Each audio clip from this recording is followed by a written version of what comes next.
ये विषय 2008 का है माननीय अध्यक्ष महोदय। 2008 में हरियाणा स्टाफ सिलेक्शन कमीशन ने इंस्पेक्टर की भर्ती की थी, 20 इंस्पेक्टर की, उनके इंटरव्यू लिए थे। और जैसा अभी पढ़ा भी है माननीय हुड्डा साहब ने, उसके अंदर कहा कहीं में तो उनके सिग्नेचर भी मैच नहीं कर रहे हैं माननीय अध्यक्ष जी, और उनकी जो लिखाई है वो भी मैच नहीं कर रही, क्योंकि वो कोर्ट ने कहा, डिसीजन उन्होंने ये दिया कि पिछले दिनों अभी कोर्ट का आदेश आया है कि हम इसके ऊपर अभी कुछ कर नहीं सकते, परंतु इसके लिए एक कमेटी जो हरियाणा स्टाफ सिलेक्शन कमीशन की है उसने इसके ऊपर बैठ करके करना चाहिए था, उसकी इंक्वायरी करनी चाहिए थी, देखनी चाहिए थी। ये लंबा समय हो गया, 16 साल हो गए माननीय अध्यक्ष जी उस बात को, 16 वर्ष हो गए, और 16 वर्षों के अंदर लगातार वो कोर्ट में चलता रहा। परंतु मैं ये बताना चाहता हूं कि जो याचिका करता है अमित कुमार है, और वो पानीपत का है जिसने पिटीशन दायर की थी, क्योंकि उसके साथ शोषण हुआ है। वो कहने लगा कि मेरे नंबर कम लगे, मैं टॉप आया था और इंटरव्यू के अंदर नंबर कम दे दिए, मैं सबसे पीछे रह गया, मैं सिलेक्शन नहीं मेरी हो सकी, कोई और आ गया। ये उसका आरोप था, और उसने ये माननीय न्यायालय के अंदर वो लेकर के इस मुद्दे को गया। माननीय न्यायालय ने आदेश देने से इसके ऊपर कोई टिप्पणी नहीं की जानी चाहिए।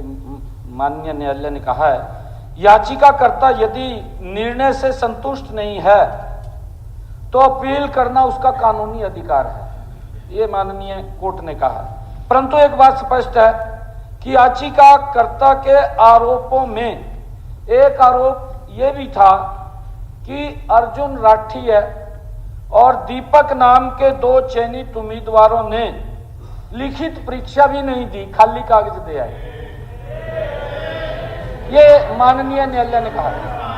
अगर माननीय ये व्यवस्था की बात है और अगर किसी के साथ कोई अन्याय हुआ है और उस व्यक्ति ने अपनी बात को उठाया है, माननीय कोर्ट ने उसके ऊपर टिप्पणी दी है, मैं उस टिप्पणी की बात कर रहा हूं माननीय नहीं, मैं ये बता रहा हूं जी माननीय अध्यक्ष जी, जो ये अमित कुमार का लड़का था जो कोर्ट में गया है, माननीय न्यायालय ने याचिकाकर्ता के सारे आरोपों की जांच के लिए एक 3 सदस्यीय कमेटी भी बनाई है, वो इसी में लिखा हुआ है जी। कमेटी ने अपनी रिपोर्ट में इंप्रेशन के इस आरोप पर SCS ने उन्हें कहा कि लिखित परीक्षा की अटेंडेंस सीट अब उपलब्ध नहीं है, क्योंकि उन्होंने जब कहा 16 साल हो गए जी, उनकी जिन्होंने साइन किए थे वो भी नहीं है उसके अंदर अटेंडेंस सीट, वो भी नहीं है।